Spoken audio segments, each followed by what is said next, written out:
Welcome, and thank you for joining me tonight. As the day quietly slips behind the mountains, Japan begins to change. The final light of the sun lingers upon cedar forests that have stood for centuries. Gentle winds move through fields of silver grass, carrying the distant sound of temple bells across quiet valleys. Rivers continue their endless journey toward the sea, reflecting the fading colors of the evening sky, while small stone paths disappear beneath ancient torii gates painted in deep shades of vermilion. Long before electric lights illuminated cities and before castles rose above the countryside, people looked upon the same landscape with a sense of quiet wonder. Every mountain seemed alive. Every forest held a presence. Every waterfall whispered with unseen spirits. To the people of ancient Japan, the world was not divided between the natural and the supernatural. They existed together. A towering cedar tree might shelter an unseen guardian. A river could possess its own divine spirit. Even the wind itself carried voices that could not always be heard, but were nevertheless respected. These sacred presences became known as *kami*. The word is often translated simply as gods, yet its meaning is far broader and far more gentle. A kami might be the spirit of a mountain, the guardian of a village, an ancestor remembered across generations, or a force of nature whose power inspired both gratitude and humility. Unlike many mythologies that center only upon mighty rulers of heaven, the world of the kami stretches across every corner of Japan. Great deities dwell beside humble local spirits. Some command the seas.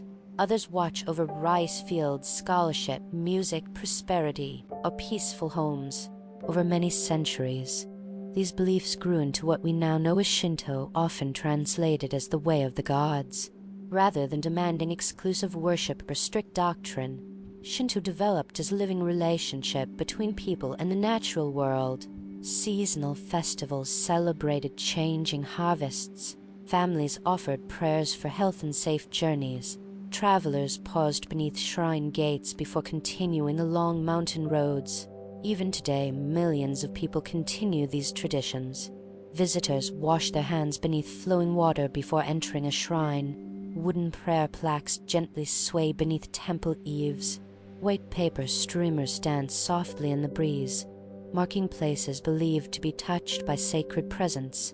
Many of the kami themselves possess stories that have been passed from generation to generation for well over 1,000 years.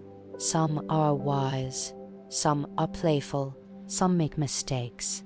Others reveal profound lessons about generosity, courage, patience, and harmony with the world around us.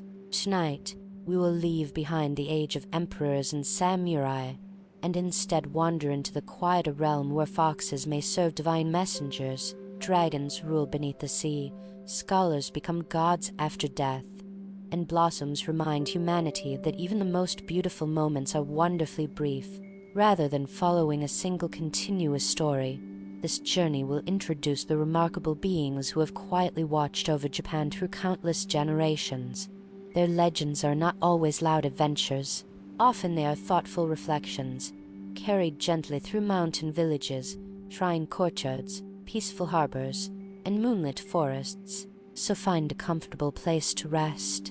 Allow the worries of the day to drift away like autumn leaves floating upon a slow river.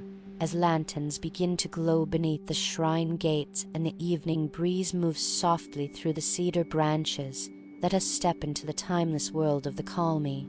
Our journey begins with perhaps the most beloved guardian of all, a deity whose countless red torii gates climb mountainsides across Japan. The quiet protector of harvests, prosperity, and foxes. The enduring mystery of **Inari Ōkami***.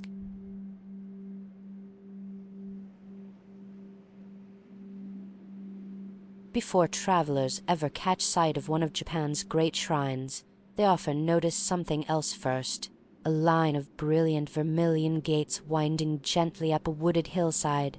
Each gate stands quietly beside the next, forming a peaceful corridor beneath towering cedar trees. Sunlight filters through the branches above, casting shifting patterns across stone pathways polished smooth by countless footsteps. Moss grows between ancient stones, while the gentle songs of birds echo through the forest. During autumn, crimson maple leaves drift silently onto the path, and in winter, fresh snow settles softly upon each gate, transforming the mountain into a place of remarkable stillness. These are the torii of Inari. Today, there are said to be tens of thousands of shrines dedicated to Inari throughout Japan, making Inari one of the country's most widely venerated kami. From quiet countryside villages to the busiest neighborhoods of Kyoto, Tokyo, and Osaka, small shrines devoted to Inari can be found almost everywhere. Among them, none is more famous than Fushimi Inari Taisha in Kyoto. Its thousands of vermilion gates climb the slopes of Mount Inari in long, winding paths that disappear into the forest. Visitors often arrive early in the morning or near sunset, when the crowds become smaller and the mountain grows quiet once again. Walking beneath the endless rows of gates can feel less like entering a monument and more like taking part in a centuries-old tradition shared by millions before them. Yet despite Inari's immense popularity, the kami themselves remain wonderfully mysterious. Unlike many deities whose appearance is firmly established, Inari has been understood in many different ways throughout Japanese history. Sometimes Inari appears as a graceful elderly man carrying bundles of newly harvested rice. Elsewhere, Inari is described as a beautiful young woman dressed in flowing white robes. Some traditions speak of Inari without assigning any particular gender at all. Rather than seeing these differences as contradictions, many followers simply accepted that a divine presence need not be limited to a single human form. This flexibility reflects one of the distinctive qualities of Shinto belief. Kami are rarely imagined as distant rulers seated upon heavenly thrones. Instead, they are living presences whose nature can only partly be understood by human beings. Their forms shift through stories, regional traditions, and generations of worship, while the spirit they represent remains unchanged.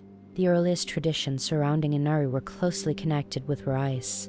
Today, rice may simply appear as another food upon the dinner table, but for much of Japanese history it was far more than that. Rice represented survival. It determined whether families would endure harsh winters, whether villages would prosper, and whether communities could support craftsmen, scholars, temples, and eventually entire cities. A successful harvest meant stability. A failed harvest could bring hunger and uncertainty. For that reason, the growing seasons became deeply intertwined with spiritual life. Farmers watched the weather carefully, observing clouds, winds, rainfall, and the changing behavior of animals.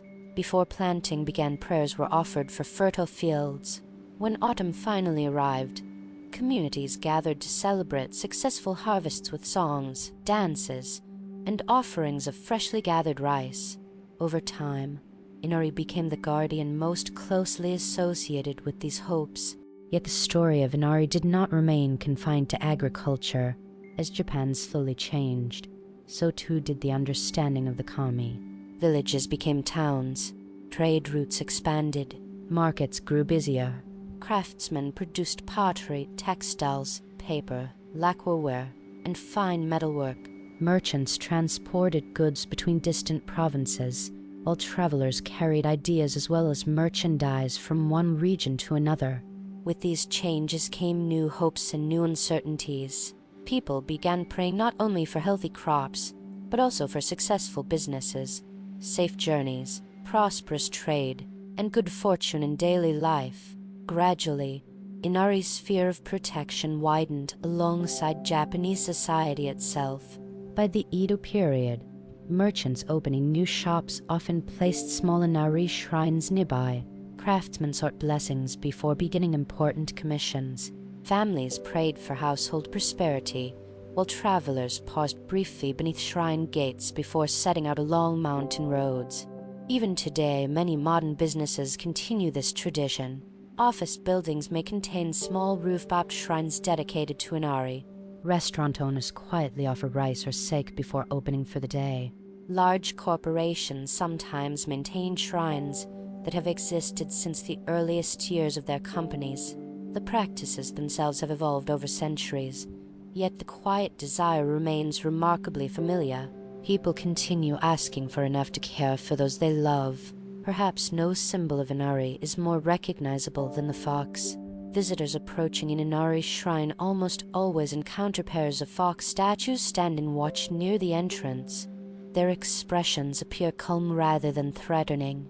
Some hold keys in their mouths, others carry scrolls. Some hold jewels, others carry bundles of rice. For many people outside Japan, these statues have led to a common misunderstanding. They sometimes assume that foxes themselves are worshipped. Traditional belief, however, describes foxes primarily as the messengers of Inari rather than the kami itself. Known as *Kitsune*, these foxes occupy a fascinating place within Japanese folklore. They are intelligent, observant, sometimes playful, occasionally mysterious. In later folktales, kitsune may disguise themselves as humans, reward acts of kindness, or gently test the character of those they encounter. Yet at Inari shrines, the role is generally that of loyal guardians carrying messages between the human and divine worlds. Their white color often symbolizes purity, while the objects they carry reflect abundance, wisdom, and protection. Standing quietly before these statues today, one can easily understand why generations found comfort in their silent presence. The foxes ask for nothing. They simply watch, morning after morning, season after season, century after century.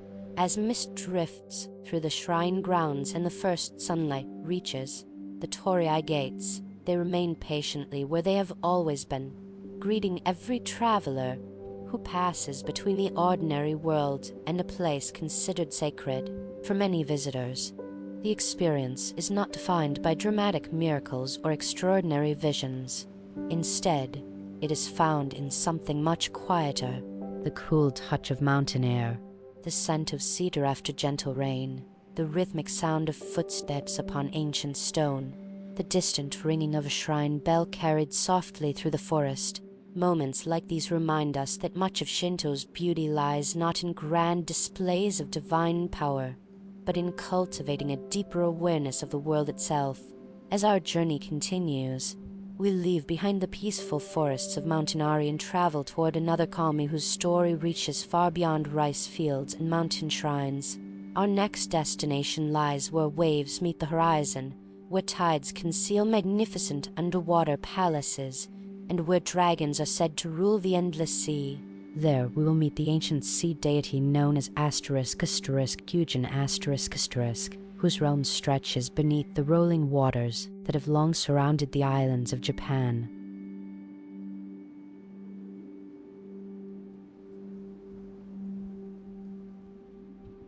From the quiet mountain forests of Inari, our journey now follows countless streams as they wind gently downhill.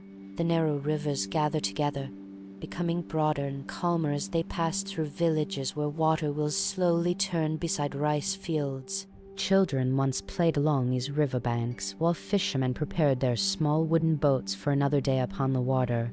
Eventually, every river reaches the same destination: the sea. Japan has always been a nation shaped by water. Thousands of islands rise from the surrounding ocean, while fishing villages have long depended upon its generosity. For centuries, the sea provided food, connected distant provinces through trade, and carried travelers toward lands beyond the horizon. Yet the ocean could never be fully understood. On calm mornings, it shimmered beneath brilliant skies, reflecting clouds that drifted almost without movement. Gentle waves lapped softly against wooden piers, while seabirds circled patiently overhead. But within a matter of hours, everything could change. Dark clouds gathered, winds strengthened.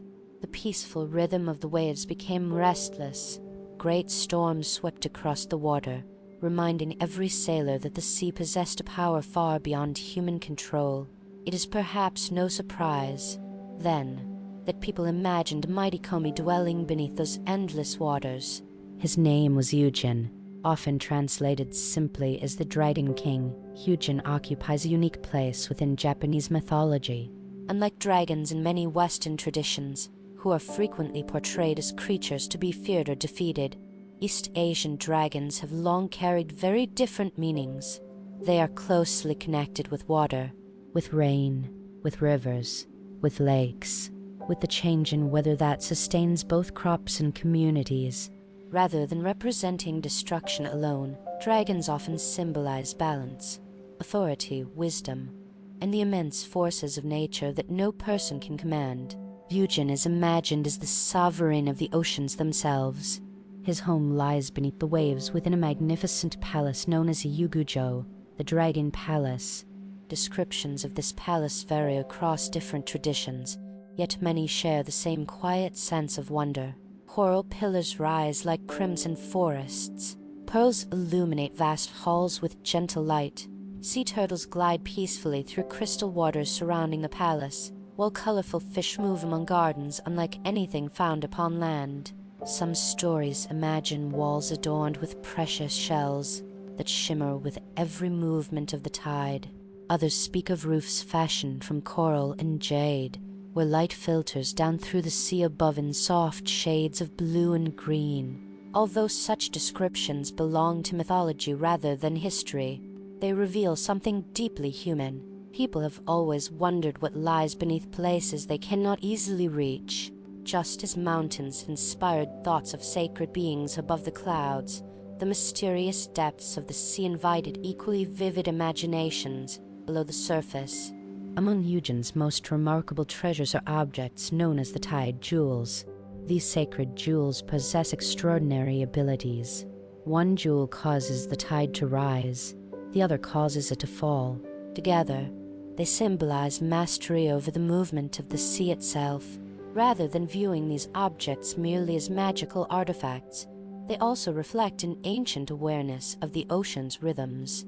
Long before modern science explained tides, through the gravitational influence of the moon and the sun, coastal communities carefully observed the regular rising and falling of the sea.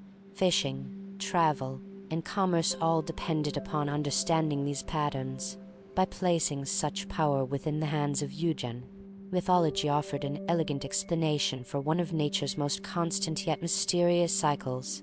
One of the most beloved stories involving the Dragon King centers upon a fisherman named Urashima Taro. Many listeners may already recognize his name from one of Japan's most famous folktales. According to the story, Urashima rescues a sea turtle from children who are treating it cruelly. Days later, the turtle returns and reveals itself to be no ordinary creature.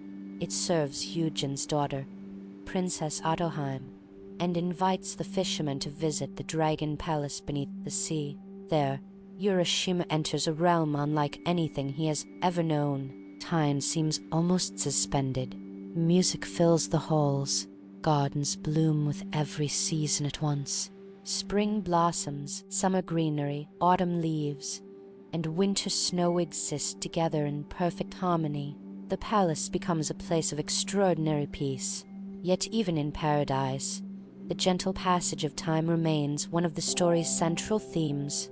Eventually, Urashima begins to miss his family and wishes to return home. Princess Ōkami reluctantly grants his request, presenting him with a mysterious box and asking only that he never open it. The fisherman promises to obey, but when he returns to the surface, everything has changed. His village is unfamiliar. The people he once knew are gone. Generations have passed while he believed only a short time had elapsed. Overcome with confusion and grief, Urashima finally opens the forbidden box. A white mist rises into the air. In many versions of the tale, the years he escaped suddenly return, and he grows old almost instantly. The ending is quiet rather than triumphant. Its lesson is not one of punishment alone, but of impermanence. No matter how beautiful a moment may be, time continues its patient journey. This theme appears again and again throughout Japanese literature and mythology. Rather than resisting change, many stories gently encourage acceptance of it. The blossoms will fall. Summer will become autumn. youth will gradually become old age. The sea itself is never truly still. Perhaps this is why the story of Urashima Taro has remained beloved for so many centuries. It reminds listeners that even the most peaceful places cannot free us entirely from the passage of time. Ryūjin appears in many other traditions as well. Some legends describe emperors receiving divine assistance from the Dragon King. Others tell of sacred pearls, enchanted swords, or dragons whose blessings bring rainfall during seasons of drought. In several stories, Ryūjin is less a distant ruler than a guardian maintaining harmony between humanity and the sea. His power is immense, yet it is rarely displayed through needless violence. Instead, he governs the tides with quiet certainty, much as the moon silently influences the waters without ever raising its voice. Even today, fishing communities throughout Japan continue to hold festivals that express gratitude for the sea's generosity and pray for safe voyages. While modern ceremonies vary from region to region, they reflect an enduring respect for the ocean that has shaped Japanese life for thousands of years. Standing upon a quiet shoreline at dawn, one can understand why such beliefs endured. The horizon stretches endlessly beyond sight. Gentle waves erase footprints almost as quickly as they appear. The tide comes and goes with remarkable patience, just as it has for countless generations. Whether viewed through mythology or through the lens of nature itself, the sea inspires the same quiet feeling, humility. As evening settles upon the coast and the final light fades beneath the waves, our journey leaves the realm of dragons behind. The sound of the ocean gradually gives way once more to the rustling of trees and the distant voices of shrine festivals. There, among laughter, music, and joyful celebration, waits another remarkable kami. She is remembered not for commanding harvests or ruling the sea, but for restoring light to the world through laughter, dance, and the simple reminder that even in the darkest moments, joy can become a sacred force. Her name is Ame-no-Uzume ***.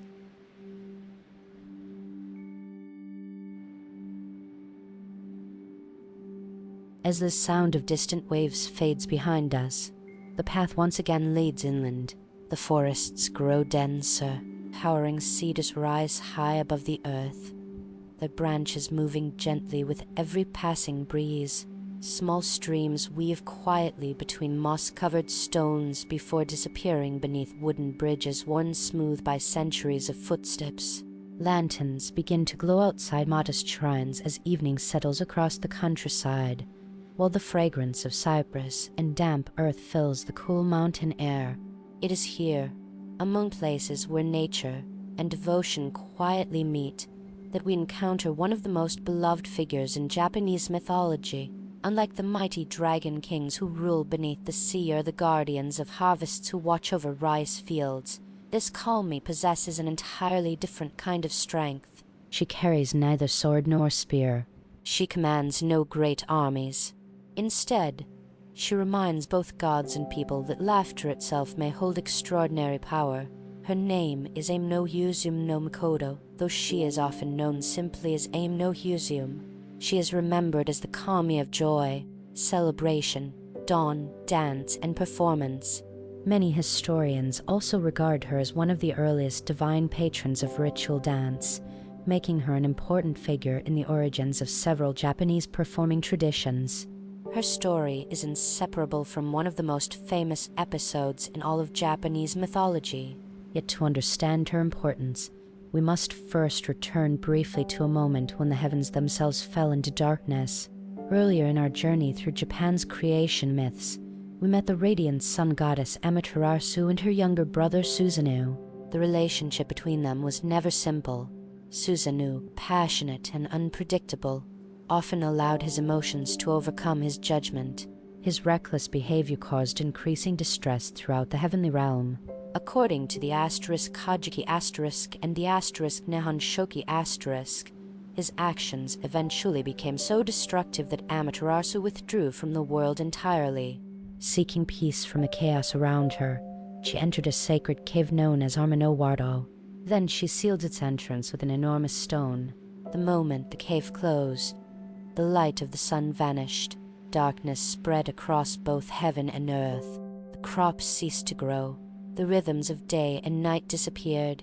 Cold shadows settled over mountains and valleys alike. Even the Kalmi themselves became uncertain. These events belong entirely to mythology rather than history, yet they express something deeply recognizable. Many cultures have imagined periods when light seemed to disappear from the world. Long winters, solar eclipses, storms that darkened the sky for days. The changing seasons naturally encouraged stories that explained why sunlight sometimes appeared to abandon humanity before eventually returning once more. Within Japanese tradition, however, the disappearance of light becomes something more personal. The sun has not been stolen. It has chosen to hide. The assembled Kalmi soon realized that force would accomplish nothing. No one could simply command Amaterasu to emerge. Instead, they gathered outside the cave to consider another approach. Among them stood Ame-no-Uzume. Unlike many of the other Kalmi, she understood that sorrow cannot always be answered with solemn words alone. Sometimes healing begins in an unexpected way. She overturned a wooden tub and climbed upon it. Then, before the assembled gods, she began to dance. Different retellings describe the performance differently. Some emphasize graceful movement. Others describe energetic stamping that echoed across the heavenly plane. Many traditions tell how her joyful dancing gradually became playful enough to make the assembled Kami burst into laughter. The celebration grew louder. Voices echoed across the heavens. The sound was unlike anything Amaterasu expected to hear, hidden safely within the darkness of the cave. She paused. How, she wondered, could everyone be laughing while the world remained without sunlight? Curiosity slowly overcame her hesitation. Very carefully, she moved the great stone aside just enough to look outside. Waiting nearby, another Kalmi had prepared a brilliant mirror. As Amaterasu looked toward the entrance, she saw a radiant figure unlike anyone she had ever encountered. For a brief moment, she did not realize she was seeing her own reflection. She stepped forward to examine it more closely. At that very instant, the powerful Kalmi Ame-no-Uzume pulled the stone away completely, preventing the cave from being sealed once again. Light returned. The heavens brightened. The warmth of the sun once more reached mountains, rivers, forests, and villages. Life continued. It is a wonderfully gentle conclusion. No great battle decides the fate of the world. No mighty weapon defeats darkness. Instead, light returns because one Kami chooses creativity instead of conflict. Laughter replaces despair. Curiosity overcomes fear. Joy succeeds where force would almost certainly have failed. Perhaps this explains why Ame-no-Uzume has remained such an admired figure throughout Japanese tradition. Her wisdom lies not in overwhelming power but in understanding human and divine nature. She recognizes that hearts often open not through commands, but through kindness, celebration, and shared happiness.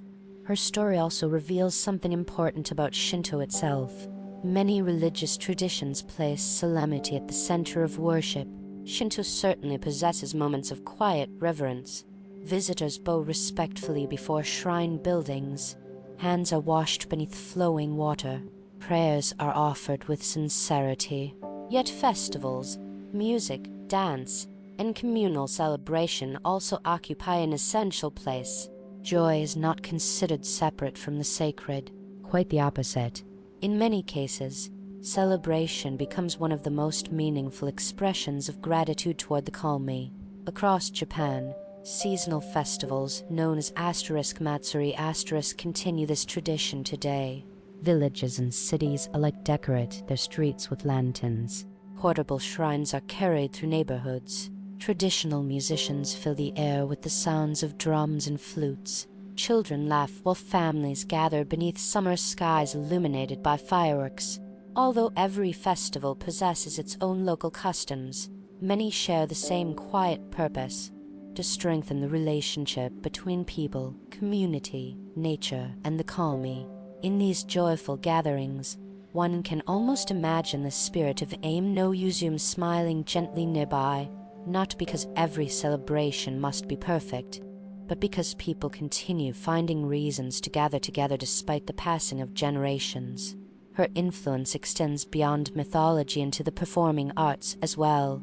Scholars have long connected her legendary dance with the earliest roots of sacred ritual performances that eventually influenced traditions such as ***.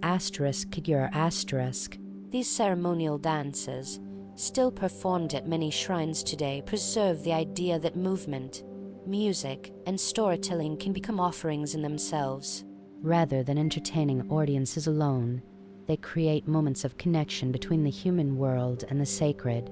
As lanterns sway gently beneath shrine roofs and dancers move with deliberate grace, echoes of Ame-no-Uzume's ancient performance seem to linger across the centuries, not as literal memory, but as enduring inspiration. Our journey now leaves behind joyful festivals and illuminated shrine courtyards. Ahead, another Ōkami waits quietly among mountains touched by clouds and forests that burst into blossoms each spring. Her story is inseparable from one of Japan's most treasured symbols, the fleeting beauty of the cherry blossom. And through her gentle legend, we discover why the briefest moments are often remembered the longest. Her name is Konohanasakuya-hime ***, the princess of blossoming trees.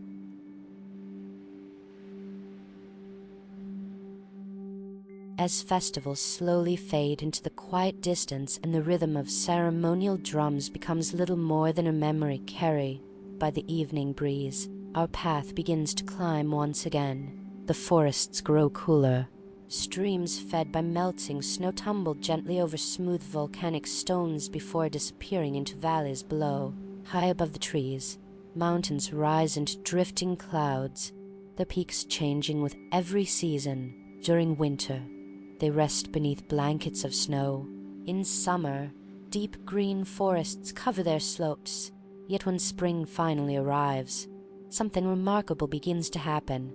Across hillsides, riverbanks, temple gardens, and quiet village paths, delicate blossoms appear almost overnight. Cherry trees awaken. For only a brief time, their branches become covered in pale pink and white flowers so numerous that they seem to resemble soft clouds resting upon the earth itself. Families gather beneath them. Children laugh while petals drift gently through the air. Photographers patiently wait for the perfect morning light, while elderly couples quietly enjoy familiar parks they have visited together for many decades. Yet even as people admire their beauty, they know something important. It will not last. Within days, perhaps a week or two, the blossoms begin to fall. The same breeze that carried them into bloom now carries them gently back toward the earth. Their beauty lies not despite their brief existence, but because of it. Among the many kami of Japan, few are more closely associated with this quiet understanding than Konohanasakuya-hime. Her name is often translated as the princess who makes the blossoms bloom. She is the kami of cherry blossoms, volcanic mountains, life, fertility, and the fragile beauty found throughout the natural world. While she appears in both the **Kajiki** and the **Nihon Shoki**, her presence extends far beyond ancient texts. Even today, she is closely connected with Mount Fuji, where shrines dedicated to her continue welcoming pilgrims and visitors from across Japan and beyond. Before considering her stories, it is worth pausing for a moment to appreciate the mountain she is most often associated with. Mount Fuji stands alone. Its nearly symmetrical form rises gracefully above the surrounding landscape, visible from remarkable distances on clear days. Snow frequently crowns its summit, while forests, lakes, and small towns surround its lower slopes. To many people, Fuji is simply one of the world's most recognizable mountains. For countless generations within Japan, however, it has represented something far deeper. It has been a place of pilgrimage, a source of artistic inspiration, a sacred presence. Poets described its changing appearance through every season. Painters captured its silhouette beneath moonlight, storms, and dawn skies. Travelers climbed its slopes not merely to reach the summit, but to experience a place long regarded with reverence. Volcanoes possess a curious nature. They are capable of extraordinary destruction. Yet over long stretches of time they also create remarkably fertile landscapes. Fresh volcanic soil nourishes forests. Rivers carve beautiful valleys through ancient lava. Life gradually returns where fire once dominated. Konohanasakuya-hime reflects the same balance. She represents beauty that flourishes even in places shaped by immense natural power. Perhaps her most famous story begins with a meeting between heaven and earth. According to the ancient chronicles, the heavenly descendant Ninigi no Mikoto was sent from the plane of high heaven to bring order to the world below. During his journey, he encountered Konohanasakuya-hime.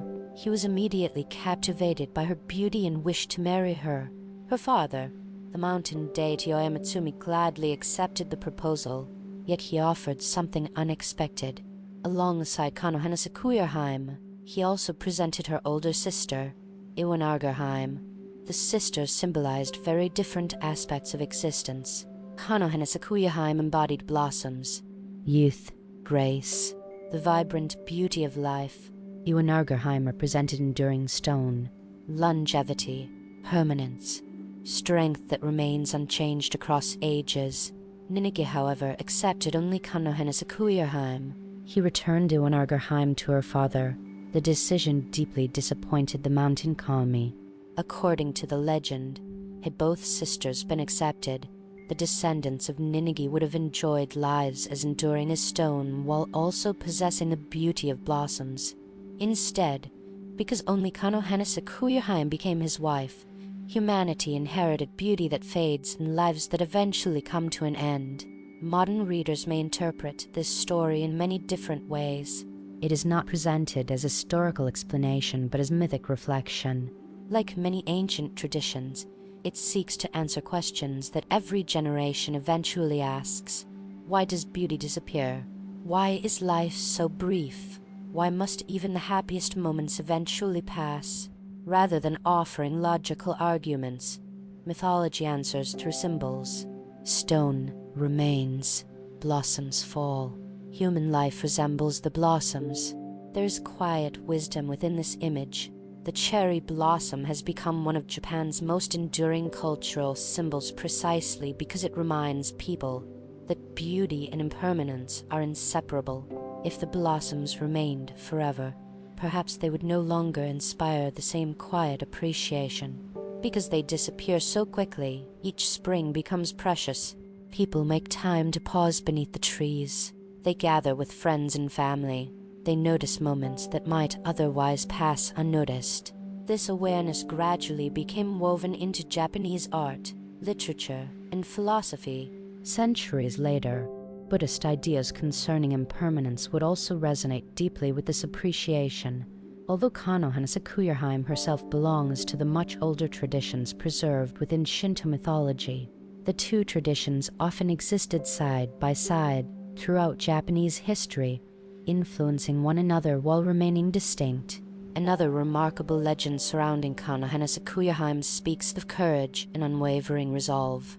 Soon after her marriage, she became pregnant.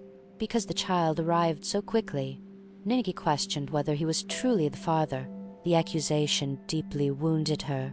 Rather than responding with anger alone, she declared that if the child truly belonged to the heavenly lineage, both mother and child would survive any trial placed before them. She entered a small birthing house. Then the structure was set ablaze. Flames surrounded the building. Smoke rose high into the sky. Those watching could do nothing but wait. When the fire finally subsided, Konohanasakuya-hime emerged safely with her children.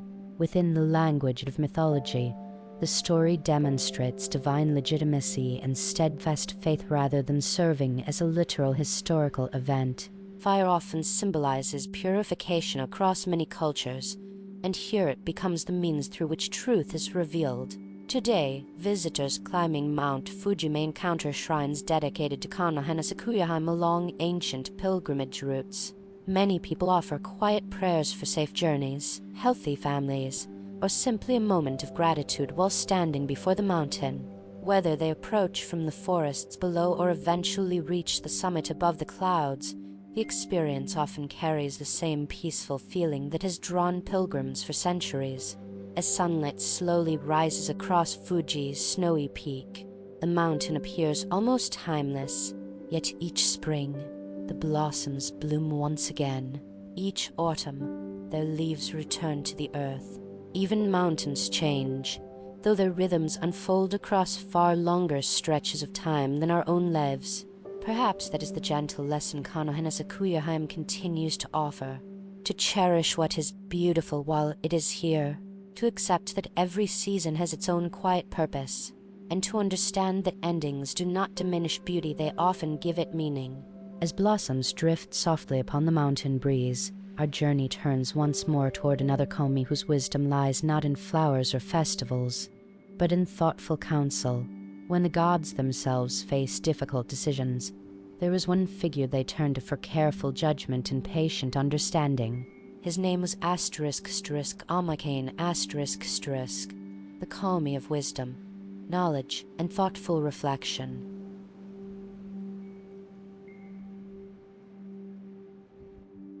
The blossoms of spring slowly drift away upon the mountain breeze. One by one, delicate petals settle upon quiet streams before continuing their gentle journey toward distant rivers, and, eventually, the sea, the laughter of festival crowds fades into memory, leaving only birdsong rustling leaves and the occasional ringing of a shrine bell carried softly through the forest. Our path now becomes quieter still. It leads away from places where people gather in celebration and toward places of quiet reflection. There are shrines in Japan where visitors come not to ask for wealth or abundant harvests, but for something less visible: a clear mind, good judgment, success in learning, wisdom before making difficult decisions. Parents quietly accompany their children before important examinations. Students place wooden prayer plaques beneath shrine roofs, writing hopeful messages with careful hands. Scholars pause briefly before entering sacred grounds, offering a respectful bow before returning to years of patient study. These quiet hopes lead us toward one of the most thoughtful figures within Japanese mythology. His name is Ame-no-Uzume.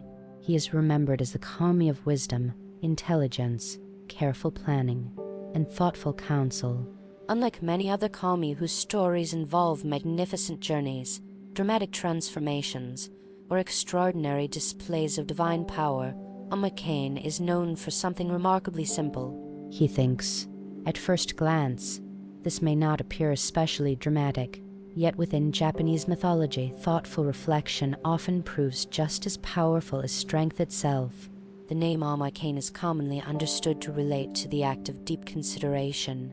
Not quick answers, not impulsive decisions, but patient reflection before taking action. It is a quality that appears again and again throughout the oldest Japanese chronicles. Whenever the Ōkami faced uncertainty, someone needed to pause before acting. Someone needed to understand not only what could be done, but what should be done. This role naturally belonged to Omoikane. Perhaps his most famous appearance occurs during the same legendary episode we briefly visited earlier, the disappearance of Amaterasu. When the sun goddess sealed herself inside the heavenly rock cave, darkness spread across both heaven and earth. The assembled Ōkami recognized the seriousness of the situation. Without sunlight, crops could not grow. The natural order itself seemed to falter. Many powerful deities gathered together, yet despite their strength, none immediately possessed the answer. It was Omoikane who carefully considered every possibility. According to the ancient traditions preserved within the Kajiki and the Nihon Shoki, he became one of the principal advisors responsible for developing the plan that would eventually persuade Amaterasu to leave the cave. The sacred mirror was prepared. Beautiful jewels were gathered. The great Sakaki tree was decorated with offerings. Each Ōkami accepted a role. Ame-no-Uzume performed her joyful dance. Ame-no-Tajikara waited beside the entrance. Nothing happened by accident. Success emerged through cooperation, patience, and careful preparation. Within this story, wisdom is not presented as isolated brilliance. Instead, true wisdom allows many different talents to work together. The strongest Ōkami alone could not solve the problem. Neither could the most joyful, nor the most beautiful. Only when each fulfilled their own role did light finally return to the world. It is a remarkably gentle lesson. Many myths celebrate heroes who overcome impossible challenges through extraordinary strength. Japanese mythology often pauses to suggest another possibility. Perhaps lasting solutions begin with thoughtful conversation. Throughout Japanese history, this appreciation for learning gradually became intertwined with education itself. Although later generations frequently directed academic prayers toward Tenjin, the deified scholar Sugawara no Michizane, Omoikane continued to represent the broader ideal of wisdom itself.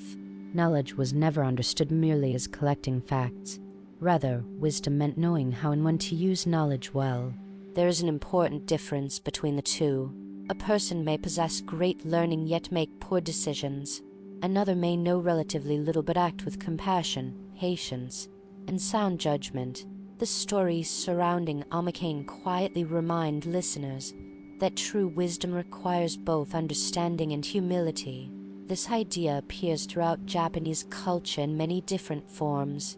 Traditional craftsmanship often emphasizes years of observation before mastery. Garden designers carefully study landscapes before placing a single stone. Swordsmiths patiently repeat the same techniques across decades. Tea masters devote entire lifetimes to ceremonies that outsiders may initially perceive as simple. Behind each practice lies the same quiet philosophy. Rushing rarely produces excellence. Understanding develops gradually, like a cedar tree growing upon a mountainside. Wisdom cannot be forced. It matures through time. Even the landscapes surrounding many shrines dedicated to learning seem to encourage the slower pace. Stone paths curve gently rather than proceeding directly. Small bridges cross narrow streams. Towering trees filter sunlight into shifting patterns across the ground. Visitors naturally slow their steps. Conversation becomes quieter. The environment itself invites reflection before prayer. Such places remind us that silence is not emptiness. It is often where our clearest thoughts begin to emerge. Modern life moves with astonishing speed. Messages travel around the world within moments. Questions can often be answered almost instantly. Yet despite these remarkable conveniences, many people still search for opportunities simply to pause, to think carefully, to listen, to reflect before deciding. In this way, Omoikane's ancient presence continues to feel quietly relevant. His mythology does not promise immediate answers. Instead, it encourages patience. Some decisions deserve time. Some questions reveal themselves only after careful thought. Perhaps that is why stories remain so peaceful. They ask for nothing dramatic, only that we allow ourselves the space to understand more deeply. As evening settles over the shrine forests, lantern light begins to shimmer upon polished wooden halls. The day's final visitors quietly complete their prayers before beginning the walk home beneath towering cedars. Some leave carrying certainty. Others leave carrying only better questions. Both, perhaps, are gifts of wisdom. Our own journey now continues toward another remarkable figure whose story brings us from thoughtful reflection into the changing world of human history itself. Unlike the ancient Ōkami, who existed from the earliest age of myth, this next deity began life as a man, a scholar, a poet, a loyal servant of the imperial court. His wisdom became so greatly admired after his death that generations came to worship him as a Ōkami. His name is Tenjin, one of Japan's most beloved guardians of learning, whose remarkable story reveals how history and mythology sometimes grow together across the passing centuries.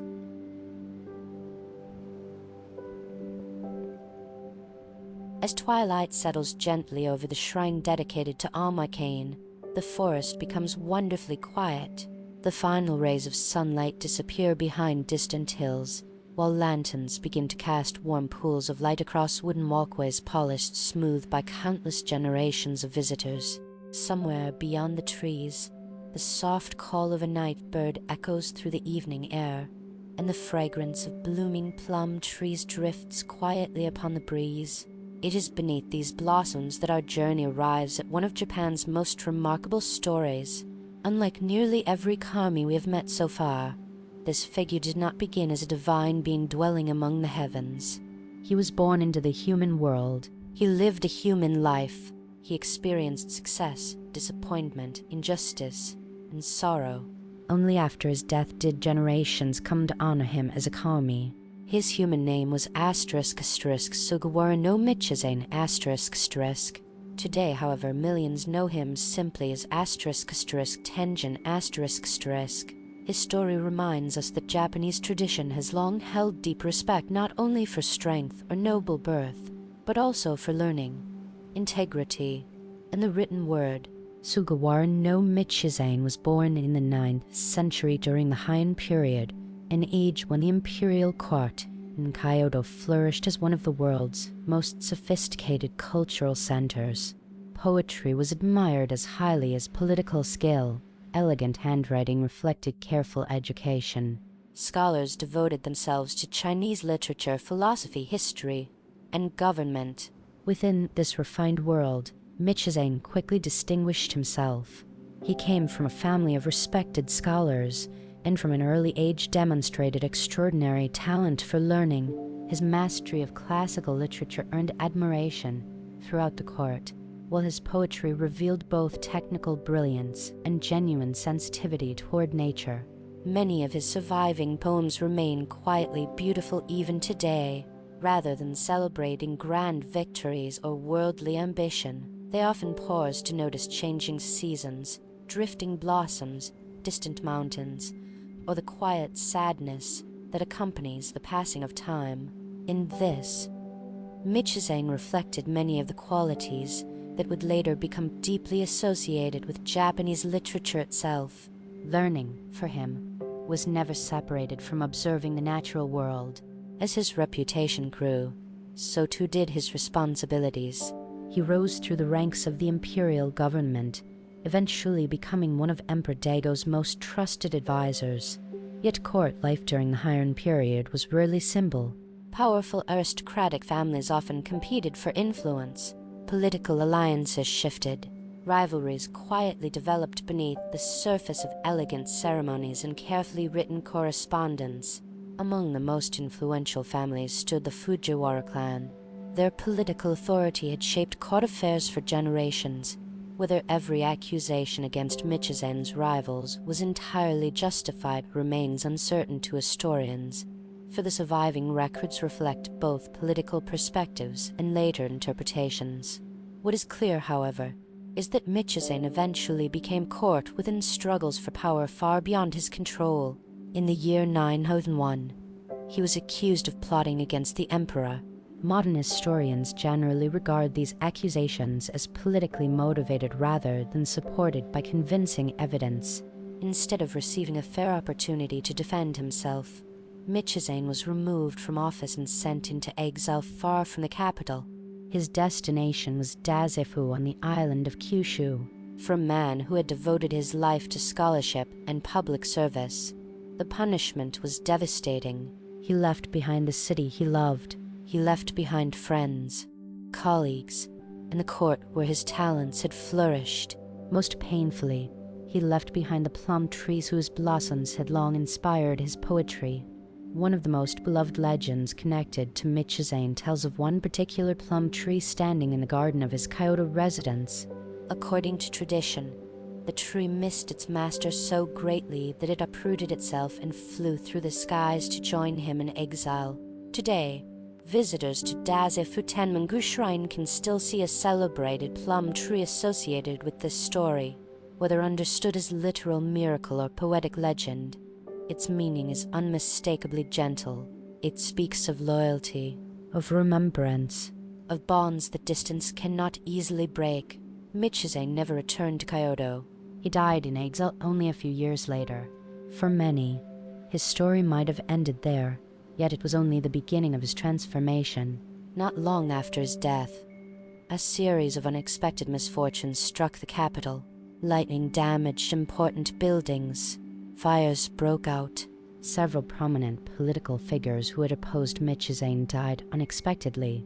Such events can be explained today through natural causes and the ordinary uncertainties of history. Yet people living at the time searched for deeper meaning. Many came to believe that Mythology's restless spirit had become angry after the injustice he had suffered. In response, the imperial court sought reconciliation rather than denial. His official honors were restored. His reputation was cleared.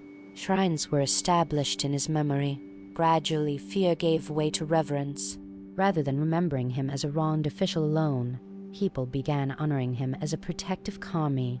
Over the centuries, this divine figure became known as Tenjin. His association with scholarship emerged naturally. After all learning had defined his earthly life, students began praying before examinations. Teachers sought wisdom in their work. Writers, poets, and scholars offered thanks for inspiration. Even today, during Japan's examination season, Tenmingu shrines become especially busy. Young students quietly write their hopes upon wooden asterisk plaques. Some ask simply for confidence. Others pray for calm minds rather than perfect scores. Parents accompany their children with quiet encouragement, just as generations have done before them. Perhaps nowhere is this tradition more visible than at Dazafu Tenmingu in Fukuoka and Kitano Tenmingu in Kyoto. In early spring, thousands of plum blossoms open across their grounds.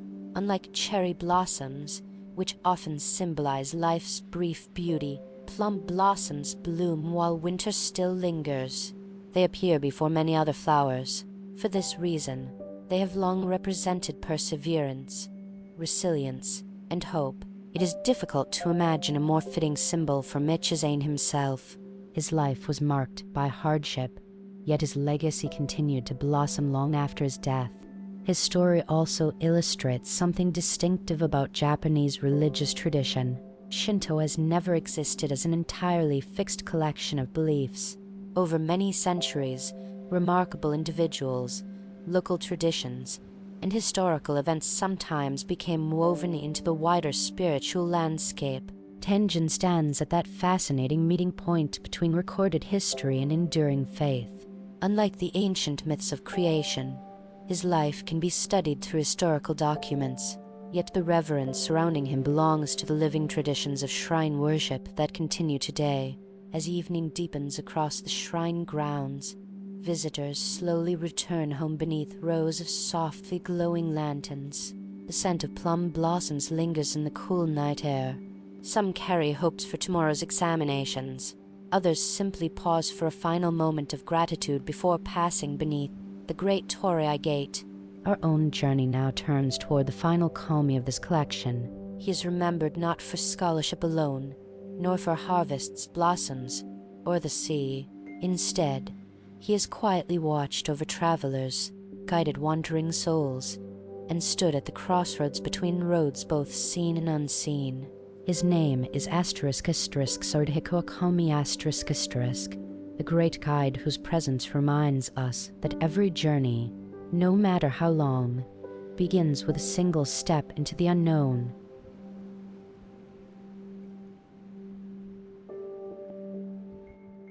As the fragrance of plum blossoms gradually fades into the cool night air, our path continues beneath towering cedar trees whose branches have watched over travelers for centuries. The stone road becomes quieter. Small streams flow beside the path, their gentle murmur blending with the distant chirping of insects as evening deepens. Moss blankets, ancient stone lanterns, and occasional wooden signposts point toward villages, mountain passes, and hidden shrines nestled among the forests. Crossroads have always held a special place in human imagination.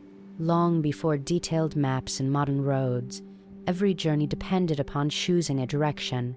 One path might lead toward a prosperous town, another toward unfamiliar mountains, another toward the sea. Each decision carried uncertainty. Travel itself was rarely easy. For much of Japan's history, people journeyed on foot. Merchants carried goods across long distances using mountain trails. Pilgrims walked for weeks to reach sacred shrines. Messengers hurried between provinces carrying official documents. Farmers visited neighboring villages during seasonal festivals, while monks traveled quietly from temple to temple in search of learning and spiritual understanding. Every traveler eventually encountered moments when the road divided. Such places naturally inspired reverence. They represented possibility, choice, and the unknown future waiting beyond the next hill. It is here that we meet one of Japan's oldest and most quietly reassuring kami. His name is Sarutahiko Ōkami. He is remembered as the great guide, the guardian of crossroads, roads, boundaries, and safe journeys.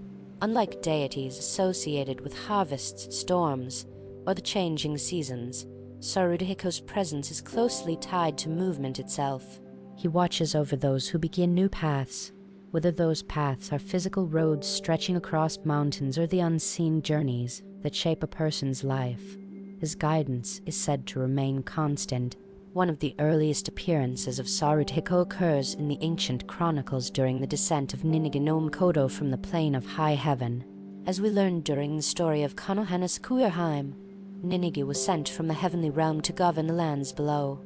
Before that descent could take place, however, another remarkable figure stood waiting at the place where heaven and earth approached one another. That figure was Sarutahiko. The ancient texts describe him in striking terms. He possessed extraordinary stature. His presence radiated immense authority. Some descriptions tell of eyes that shone brightly like polished mirrors. Others emphasize his impressive beard or his commanding appearance. To those approaching from the heavens, he appeared both mysterious and awe-inspiring.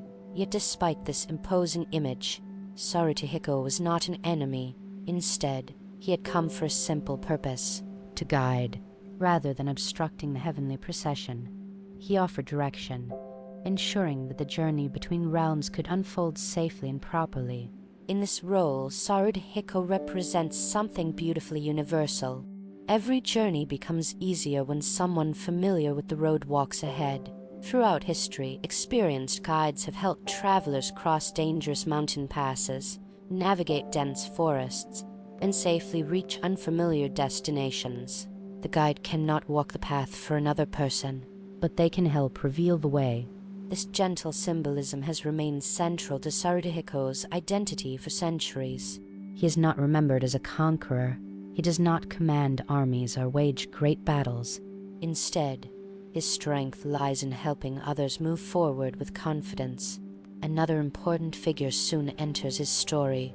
Her name is Ame-no-Uzume, whose joyful dance brought Amaterasu out from the heavenly rock cave. According to the ancient myths, it is Ame-no-Uzume who first approaches the powerful Sarutahiko when the heavenly procession encounters him. Rather than meeting one another with suspicion or conflict, the two calmly speak with mutual respect. Later traditions often describe them as becoming companions and, eventually, husband and wife. Their partnership is quietly meaningful. Ame-no-Uzume embodies joy, celebration, and openness. Sarutahiko represents guidance, steady purpose, and thoughtful direction. Together, they illustrate that life's journeys require both courage and happiness. One helps people find the road, the other reminds them to smile while walking it. As Japanese religious traditions developed across the centuries, Sarutahiko's influence expanded beyond mythology. Shrines dedicated to him appeared throughout the country, particularly near roads, village entrances, and important crossroads. Travelers offered prayers before beginning long journeys. Merchants asked for safe passage. Pilgrims departing for distant sacred mountains bowed respectfully before continuing along ancient highways. Even today, many visitors pray to Sarutahiko when beginning significant new chapters of life. A student entering university, a family moving into a new home, someone starting a different career, another setting out on a long pilgrimage. Although the roads themselves have changed from mountain trails to railways In modern highways, the quiet hope remains familiar. May the journey be safe. May the destination be reached. May wisdom accompany every step. The symbolism of Crossroads extends beyond travel alone. Life continually presents moments when several paths lie before us. Some decisions seem small at first. Others quietly shape decades to come. Which profession should one choose? Where should one live? Whom should one trust? Ancient myths rarely answer these questions directly. Instead, they remind us that uncertainty is a natural companion of every meaningful journey. Sarutahiko does not promise that every road will be easy. He simply encourages travelers not to fear taking the first step. This quiet confidence reflects something deeply rooted within Japanese views of nature itself. Mountain paths are rarely perfectly straight. Rivers curve gently around rocks before continuing toward the sea. Even forests grow according to landscapes rather than rigid designs. The journey matters just as much as the destination. Perhaps this explains why so many old pilgrimage routes across Japan continue to inspire visitors today.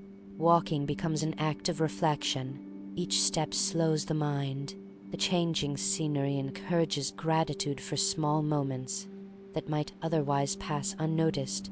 Morning mist lifting from cedar forests, the distant sound of flowing water, a cup of warm tea offered by a roadside inn, the first glimpse of a shrine gate appearing through the trees after many hours of walking.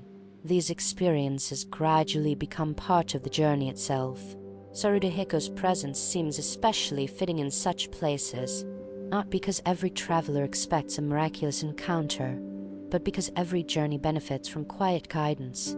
As dawn slowly approaches and the eastern horizon begins to brighten, our long journey through the world of Japan's Kami also nears its conclusion. We have walked beneath endless vermilion torii with Inari. We have descended into the Dragon King's palace beneath the sea. We have watched laughter restore sunlight with Ame-no-Uzume. We have stood beneath the fleeting blossoms of Konohanasakuya-hime. We have reflected alongside Omoikane and followed the remarkable life of Tenjin. Now, standing beside the ancient Crossroads watch over by Sarutahiko, we prepare to take one final walk. It is not toward another shrine or another mountain. Instead, it is toward a quiet reflection on what all of these stories, preserved across more than 1,000 years, continue to offer those who listen today. There, our journey will gently come to its peaceful end.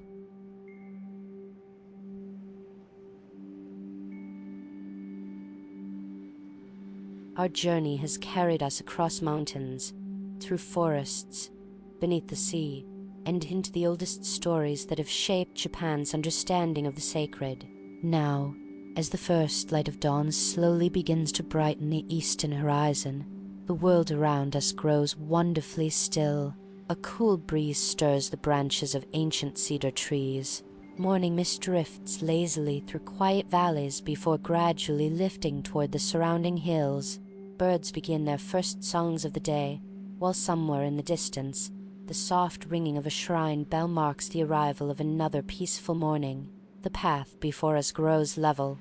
There are no more mountains to climb, no more rivers to cross, only a quiet road leading gently toward home. Throughout this journey, we have met many remarkable kami, each watched over a different part of the world. Inari reminded us of the quiet dignity found in honest work, generous harvests, and the simple hope that tomorrow's fields would provide for another season. Ryūjin invited us beneath the waves into a realm where the sea became both beautiful and mysterious, reminding us that nature's greatest powers deserve respect rather than domination. Ame-no-Uzume showed that laughter and joy possess a strength unlike any weapon, capable of restoring hope even when darkness seems complete. Konohanasakuya-hime revealed the gentle beauty of blossoms whose brief lives make every spring more precious.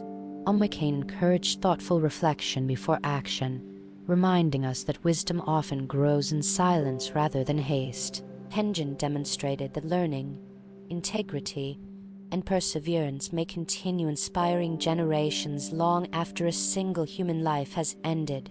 Sarutahiko quietly walked beside every traveler standing at life's many crossroads, offering guidance without ever demanding a particular path.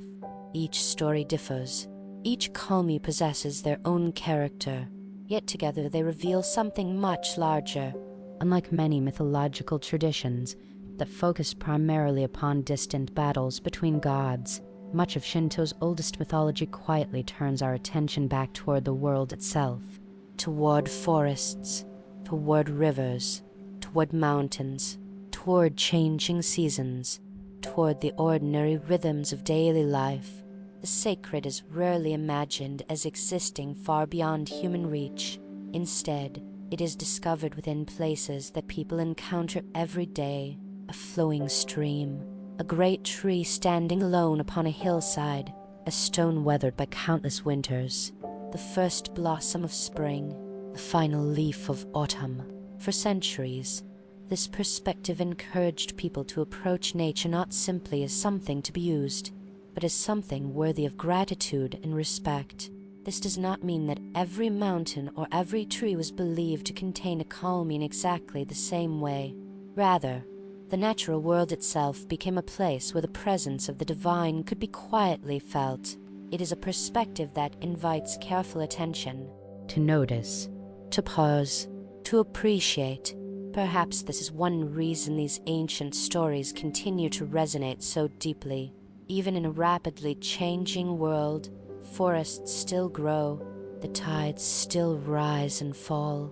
Cherry blossoms still bloom for only a short time before drifting gently to the earth. Morning sunlight still filters through cedar branches much as it did when these stories were first spoken many centuries ago. The world changes, yet the rhythms of nature continue. Of course, Japanese spirituality itself has never remained completely unchanged. Over the centuries, Shinto existed alongside Buddhism, influencing one another in countless ways. Local traditions developed unique customs. Communities interpreted familiar stories through their own landscapes and experiences. New shrines were established. Old rituals evolved.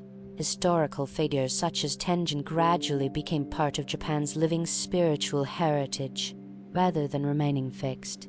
These traditions continued to grow while still honoring their oldest roots. This quiet adaptability may be one of their greatest strengths.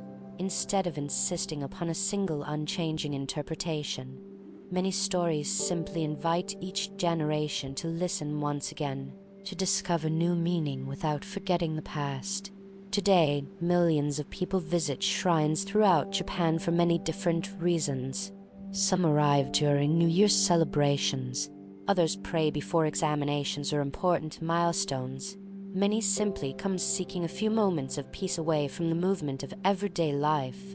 Some visitors approach with deep religious devotion. Others arrive with historical curiosity or admiration for traditional architecture. All are welcomed by the same peaceful surroundings.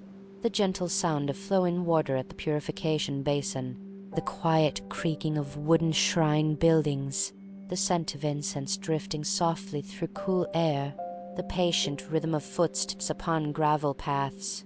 These experiences ask for very little, only a willingness to slow down. Perhaps that is the greatest lesson offered by these stories. Not that every mystery must be solved, not that every legend must be accepted literally. Mythology speaks in symbols. History seeks evidence.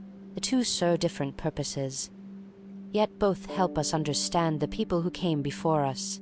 The myths preserved in the asterisk Kajiki asterisk and the asterisk Nyan Shoki asterisk reveal how early Japan imagined the relationship between humanity, nature, and the unseen world. Whether one approaches them as sacred tradition, cultural heritage, or simply beautiful storytelling, they remain windows into centuries of human thought and imagination. As our walk finally comes to an end, the sun rises gently above the distant mountains. Its warm light reaches the forests first, then the rivers, then quiet villages where smoke begins to rise from morning hearths. The same sunlight touches shrine roofs, fishing boats, rice fields, bustling cities, and distant coastlines alike. A new day has begun. Our journey through the world of Japan's Ōkami now gently comes to rest. Thank you for walking these peaceful paths together. May the quiet forests remain in your thoughts. May the sound of gentle waves linger a little longer, and may the calm wisdom carried within these ancient stories accompany you, softly and patiently, wherever your own road may lead. For now, the shrine gates stand quietly behind us. The mountain paths disappear into the morning mist. The birds continue their songs. And somewhere, beyond the rustling cedar branches, the Ōkami keep their silent watch just as they have for countless generations. Sleep peacefully.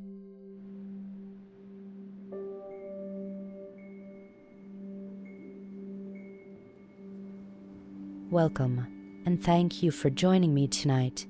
As the day quietly slips behind the mountains, Japan begins to change. The final light of the sun lingers upon cedar forests that have stood for centuries. Gentle winds move through fields of silver grass, carrying the distant sound of temple bells across quiet valleys. Rivers continue their endless journey toward the sea, reflecting the fading colors of the evening sky, while small stone paths disappear beneath ancient torii gates painted in deep shades of vermilion. Long before electric lights illuminated cities and before castles rose above the countryside, people looked upon the same landscape with a sense of quiet wonder. Every mountain seemed alive. Every forest held a presence. Every waterfall whispered with unseen spirits. To the people of ancient Japan, the world was not divided between the natural and the supernatural. They existed together. A towering cedar tree might shelter an unseen guardian. A river could possess its own divine spirit. Even the wind itself carried voices that could not always be heard, but were nevertheless respected. These sacred presences became known as *Kami*. The word is often translated simply as gods, yet its meaning is far broader and far more gentle. A kami might be the spirit of a mountain, the guardian of a village, an ancestor remembered across generations, or a force of nature whose power inspired both gratitude and humility. Unlike many mythologies that center only upon mighty rulers of heaven, the world of the kami stretches across every corner of Japan. Great deities dwell beside humble local spirits. Some command the seas, others watch over rice fields, scholarship, music, prosperity, or peaceful homes. Over many centuries, these beliefs grew into what we now know as Shinto, often translated as the way of the gods. Rather than demanding exclusive worship or strict doctrine, Shinto developed as a living relationship between people and the natural world. Seasonal festivals celebrated changing harvests. Families offered prayers for health and safe journeys. Travelers paused beneath shrine gates before continuing along mountain roads. Even today, millions of people continue these traditions. Visitors wash their hands beneath flowing water before entering a shrine. Wooden prayer plaques gently sway beneath temple eaves. White paper streamers dance softly in the breeze, marking places believed to be touched by sacred presence. Many of the kami themselves possess stories that have been passed from generation to generation for well over 1,000 years. Some are wise, some are playful, some make mistakes. Others reveal profound lessons about generosity, courage, patience, and harmony with the world around us. Tonight, we will leave behind the age of emperors and samurai, and instead wander into the quieter realm where foxes may serve divine messengers, dragons rule beneath the sea, scholars become gods after death, and blossoms remind humanity that even the most beautiful moments are wonderfully brief. Rather than following a single continuous story, this journey will introduce the remarkable beings who have quietly watched over Japan through countless generations. Their legends are not always loud adventures. Often they are thoughtful reflections, carried gently through mountain villages, shrine courtyards, peaceful harbors, and moonlit forests.